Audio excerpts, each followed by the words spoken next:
তো হ্যালো বন্ধুরা, আজকে আবারও ওয়েলকাম। আজকে আমি আলোচনা করব ক্লাস 10-এর বেঙ্গলি সাবজেক্ট নিয়ে। তো তোমরা যারা 2026-এ মাধ্যমিক দেবে, আজকে আমি জ্ঞানচক্ষু যার লেখক আশাপূর্ণা দেবী লিখেছেন। আজকে আমি 5 মার্ক ও 3 মার্ক কিছু গুরুত্বপূর্ণ প্রশ্ন নিয়ে আলোচনা করব। তো তোমরা ভিডিওটি শেষ পর্যন্ত দেখো। এখান থেকেই আশা করি সব প্রশ্ন কমন পাবে। আর যারা যারা এখনও এই চ্যানেলটিতে নতুন, তারা অতি অবশ্যই সাবস্ক্রাইব করে রাখো আর তোমাদের বন্ধুদের কাছে শেয়ার করে দেবে, যাতে ওরাও এই গুরুত্বপূর্ণ প্রশ্নগুলি পেতে পারি। আর যারা ভাবছো পাস করতে পারবো কিনা, এই প্রশ্নগুলি দেখে রাখো। এই জ্ঞানচক্ষু থেকে এগুলোর বাইরে আসবে না আশা করছি। তো একে একে আমরা দেখে নিই। এক দাগে দিয়েছি, পৃথিবীতে এমন অলৌকিক ঘটনা ঘটে, কোন প্রসঙ্গে অলৌকিক ঘটনাটির কথা বলা হয়েছে। এর সঙ্গে জুড়ে দিয়েছি একটা কোশ্চেন, অলৌকিক ঘটনাটি বিবৃত করো। 2 দাগে দিয়েছি, বুকে রক্ত ছলকে ওঠে তপনের, কখন কেন তপনের এমন অবস্থা হয়েছিল। 3 দাগে দিয়েছি, সারা বাড়িতে শোরগোল পড়ে যায়, কোন ঘটনার কথা বলা হয়েছে এবং কাদের মধ্যে শোরগোল পড়ে গিয়েছিল। 4 দাগে দিয়েছি, সত্যিগিরি তার লেখা গল্প পত্রিকায় ছাপা হয়েছে, কার গল্প পত্রিকায় ছাপা হয়েছে এবং কাকে দিয়ে এবং কোন পত্রিকায়। এই প্রশ্নটি এখানে 4টি প্রশ্ন দিয়েছি।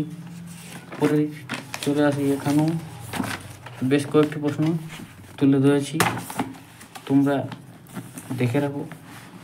এই প্রশ্নগুলি করে রাখলে অতি অবশ্যই তোমরা ভালো রেজাল্ট করতে পারবে। এখানেও কয়েকটি 5 মার্কের প্রশ্ন তুলে ধরেছি। তো এক দেখ ঘুরে দিয়েছি যে, তার চেয়ে দুঃখের কিছু নেই, তার চেয়ে অপমানের,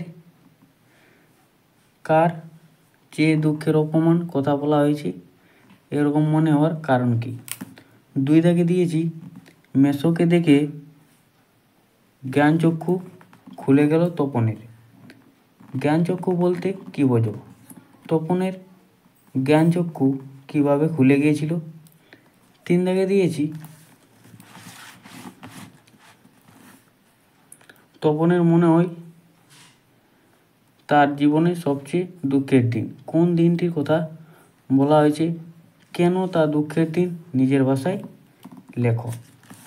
এই ভয়ানক আনন্দের খবরটা ছোট মাসিকে সর্বাগ্রে দিয়ে বসে। ভয়ানক আনন্দের খবরটি কোনটি এবং খবরটি ছোট মাসিকে দেওয়ার ফল কী হয়েছিল তা লেখো। 5 দাগে দিয়েছি, জ্ঞানচক্ষু গল্প অবলম্বনে তপনের চরিত্র আলোচনা করো।